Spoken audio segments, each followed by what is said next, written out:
ఈ ముఖ్యమంత్రి ఆయన ఇంటి పేరు మార్చుకోవాలి. ఆయన అనుముల కాదు, అబద్ధాల రేవంత్. ఇంత పచ్చబద్దాలు చెప్తాడండి ఎవడన్నా ముఖ్యమంత్రి అంటాడు? ఇంత దుర్మార్గమా?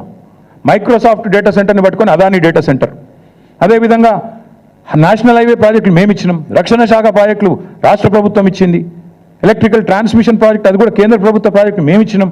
ఇంత పచ్చి అబద్ధాలు చెప్పేటోడు అనుముల రేవంత్ రెడ్డి కాదు, అబద్ధాల రేవంత్ రెడ్డే.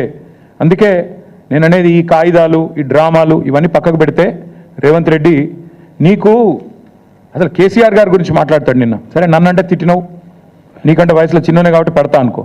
కేసీఆర్ గురించి మాట్లాడుతావు, ఎంత ధైర్యం నీకు? నాకు అర్థం కాక అడుగుతా, ఏం తప్పు చేసిండు కేసీఆర్ గారు? అవుట్ రైట్గా అదానీ ఆఫర్ను రిజెక్ట్ చేయడమే కేసీఆర్ చేసిన తప్ప. KCR rejects Adanis offer. This is KCR.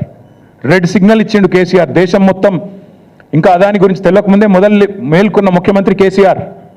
ఇక్కడనే కాదు, కేసీఆర్ గారు ఓపెన్గా యశ్వంత్ సిన్హా గారు రాష్ట్రపతి ఎన్నికల్లో పోటీ పడ్డప్పుడు ఓపెన్గా అడిగిండు, ఎవరి కోసం 10% బొగ్గు దిగుమతి అనే పాలసీ ఎవరి కోసం?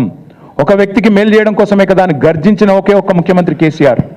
నీలాగా కొడంగల్లో సిమెంట్ ప్లాంట్ కోసమో లేదా మీ మంత్రుల ఈడీ కేసులో రాజీ కోసమో చీకట్లో కాళ్ళు పట్టుకునే రకం కాదు కేసీఆర్ గారు. బరాబర్ బాజాప్తా అడిగిండు.